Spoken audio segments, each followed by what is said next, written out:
She can't tell them to stop. She couldn't get away because she was in a 5-point harness car seat. She just had to sit there and take it, and the bus driver wasn't stopping. An upset mother explained after seeing what her young daughter endured on the school bus. And it's heartbreaking to say the least. Lillian Waldron, a 10-year-old little girl with developmental delays, attends Langlade Elementary School in Green Bay, Wisconsin. To get to and from school, she rides a bus with other students who also have special needs, sitting in a child safety seat with a 5-point harness directly behind the bus driver. One would think such an arrangement would provide the utmost safety for the nonverbal little girl, but her parents found out that sadly wasn't the case. When Lillian, affectionately called Lily by her parents, came home on a Monday afternoon, she ran to her mother crying, holding her arm, and was inconsolable. Lily doesn't speak, so her mom didn't know what was wrong. She would find out, however, when she took off her daughter's shirt and uncovered a grisly sight. She loves baths, and that's soothing to her. So I brought her home and I was getting her ready for the bath. I took her sweatshirt off, and that's when I noticed, recalled Lynn Waldron Mole, Lillian's mother. The disabled child's tiny upper arms were covered in major bruises, indicating the torture she was forced to endure as her safety seat prevented her from getting away from the abuse. While sitting right behind the bus driver, Lillian Waldron was repeatedly bitten by another student, unable to tell her tormentor to stop. But although Lily can't speak, she does make sounds when she's in pain. Sounds the bus driver should have heard and investigated. Instead, the driver did nothing to help. That's why her parents are speaking out.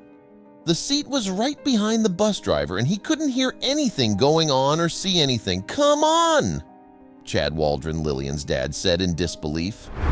Making matters worse, the incident was caught on video that's been described as gruesome and horrifying. According to a representative for Lammers Bus Lines, all Green Bay area public schools buses have video recording devices on them, and bus drivers are allowed to step in if an altercation happens. But that's seemingly not what happened during the incident involving Lillian Waldron.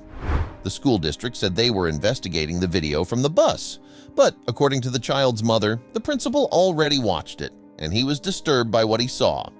He said it was gruesome and horrifying to look at, that the girl was brutally biting my daughter's arm, Lynn said.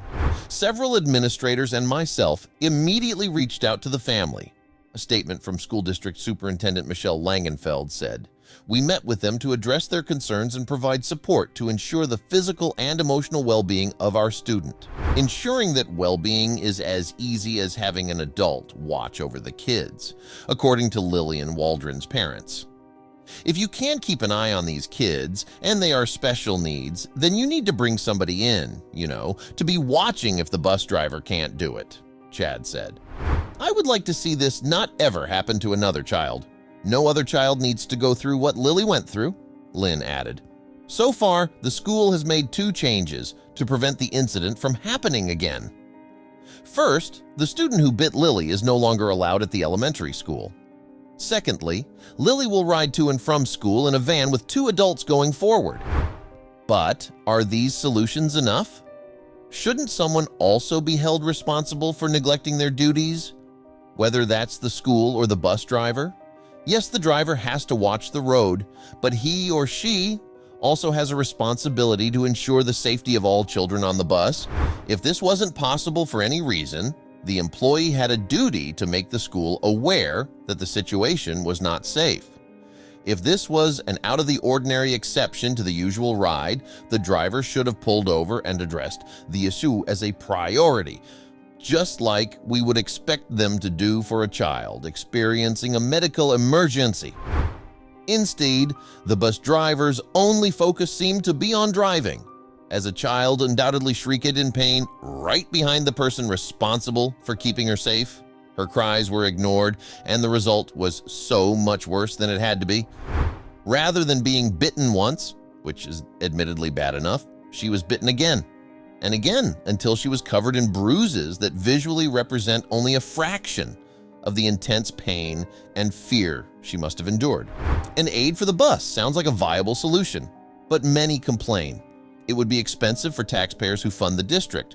However, so is a lawsuit when the lack of oversight and supervision leads to a preventable injury or worse. If another child could bite this little girl to this extent without someone intervening, what else could they have done? And what if it was your child? What price do you put on their safety?